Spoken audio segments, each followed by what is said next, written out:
Hi friends, welcome to our YouTube channel. നമുക്കിന്ന് ട്രിവാൻഡ്രം സ്റ്റൈലിലുള്ള നാടൻ ഞണ്ട് റോസ്റ്റ് എങ്ങനെ തയ്യാറാക്കാമെന്ന് നോക്കിയാലോ. വീഡിയോ ഇഷ്ടമായാൽ ലൈക്ക് ചെയ്യാനും ഷെയർ ചെയ്യാനും സബ്സ്ക്രൈബ് ചെയ്യാനും മറക്കരുത് കേട്ടോ. ഈ വീഡിയോ ഇഷ്ടമായാൽ നിങ്ങളും ഇത് തയ്യാറാക്കി നോക്കിയിട്ട് അതിൻ്റെ ഫീഡ്ബാക്ക് നമ്മളെ അറിയിക്കണം.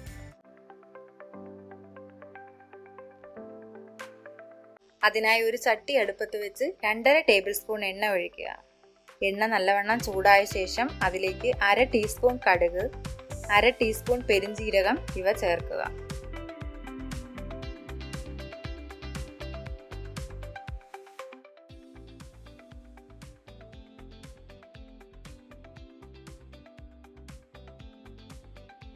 ഇവ മൂത്ത് ഒരു കളർ ചേഞ്ച് ആകുമ്പോഴേക്കും അതിലേക്ക് 2 കൊച്ചുള്ളി ചെറുതായിട്ട് അരിഞ്ഞത്, 2 വറ്റൽമുളക്, 2 തണ്ട് കറിവേപ്പില എന്നിവ ചേർത്ത് മൂപ്പിക്കുക. ഈ സമയം ലോ ഫ്ലെയിമിലായിരിക്കാൻ ശ്രദ്ധിക്കണം കേട്ടോ.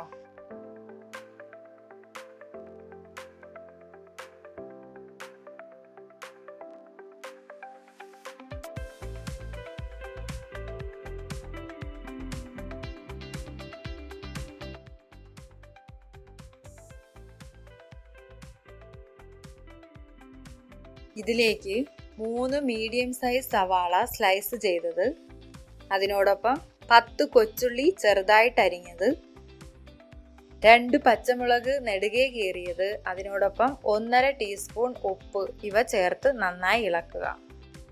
നല്ലപോലെ ഇളക്കി അടച്ചു വെക്കണം. ഇടയ്ക്കിടയ്ക്ക് തുറന്ന് ഇളക്കി കൊടുക്കാൻ മറക്കരുത് കേട്ടോ.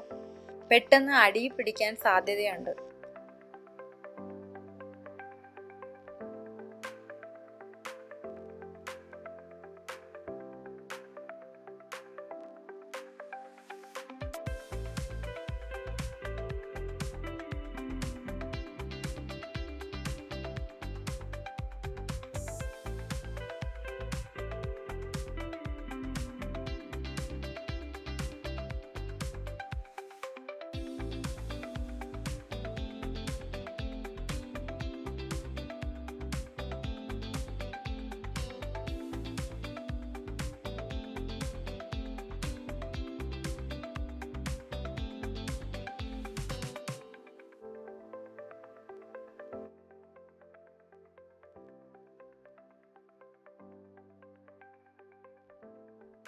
ഉള്ളി ഏകദേശം ഒരു ബ്രൗൺ കളർ ആകുന്നവരെ വഴറ്റിയ ശേഷം അതിലേക്ക് വെളുത്തുള്ളി ഇഞ്ചി പേസ്റ്റ് ഇടുക. 10 അല്ലി വെളുത്തുള്ളി, 1 ഇഞ്ച് നീളത്തിലുള്ള ഇഞ്ചി ഇവയാണ് പേസ്റ്റ് ആക്കിയിരിക്കുന്നത്. ഇതിട്ട് അതിലേക്ക് 1 തക്കാളി ചെറുതായിട്ട് അരിഞ്ഞതും ചേർത്ത് നന്നായി ഇളക്കി അടച്ചു വെക്കുക. ഇടയ്ക്കിടയ്ക്ക് ഇളക്കി കൊടുക്കാൻ മറക്കരുത് കേട്ടോ.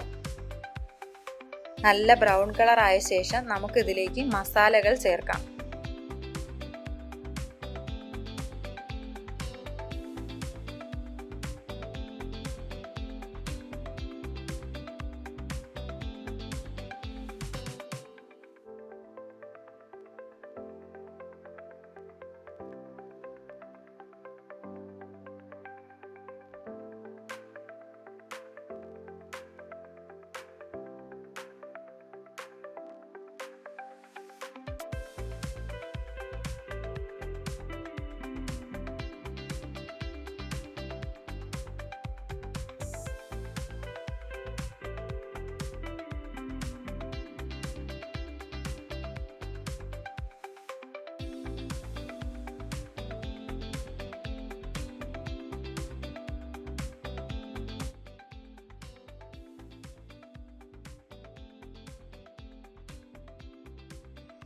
ഇതിലേക്ക് 1/2 ടീസ്പൂൺ മഞ്ഞൾപ്പൊടി, 2 ടേബിൾ സ്പൂൺ കാശ്മീരി മുളക്, 1 ടേബിൾ സ്പൂൺ മല്ലിപ്പൊടി, 1 ടീസ്പൂൺ ഗരം മസാല ഇവ ചേർത്ത് ഒന്ന് ഇളക്കി കൊടുക്കുക.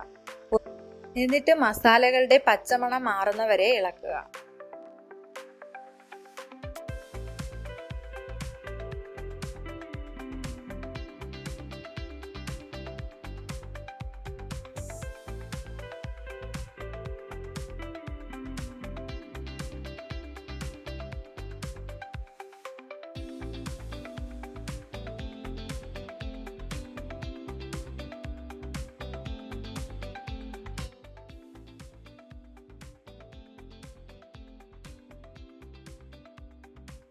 അതിനുശേഷം 600 ഗ്രാം ഞണ്ട്, ക്ലീൻ ചെയ്ത ശേഷമാണ് 600 ഗ്രാം കേട്ടോ. ഈ ഞണ്ട് 2 മിനിറ്റ് നേരം നന്നായി ഇളക്കി മസാലയുമായി യോജിപ്പിക്കുക.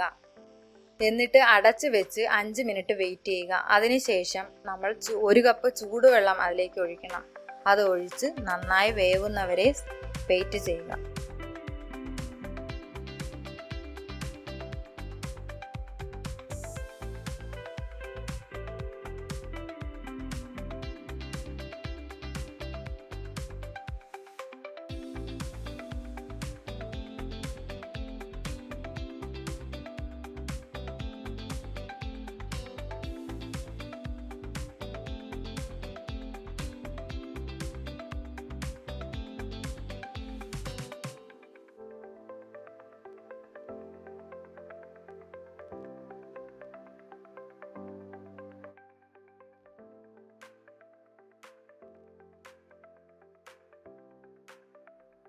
ഏകദേശം 10 മിനിറ്റ് കഴിയുമ്പോഴേക്കും ഇത് വെള്ളമെല്ലാം വറ്റി നല്ല റോസ്റ്റ് പരുവത്തിലുണ്ടാവും.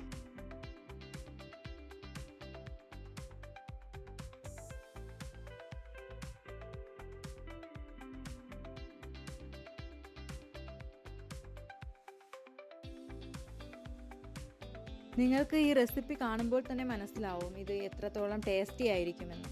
നിങ്ങളുടെ വീട്ടിൽ ഗസ്റ്റൊക്കെ വരുന്ന ടൈമിന് നിങ്ങൾക്ക് ഈസിയായി തയ്യാറാക്കാൻ പറ്റിയ ഒരു റെസിപ്പിയാണിത്. നിങ്ങൾക്കിത് ചോറ്, ചപ്പാത്തി, പൊറോട്ട എന്നിവയോടൊപ്പം സെർവ് ചെയ്യാം. Thank you for all.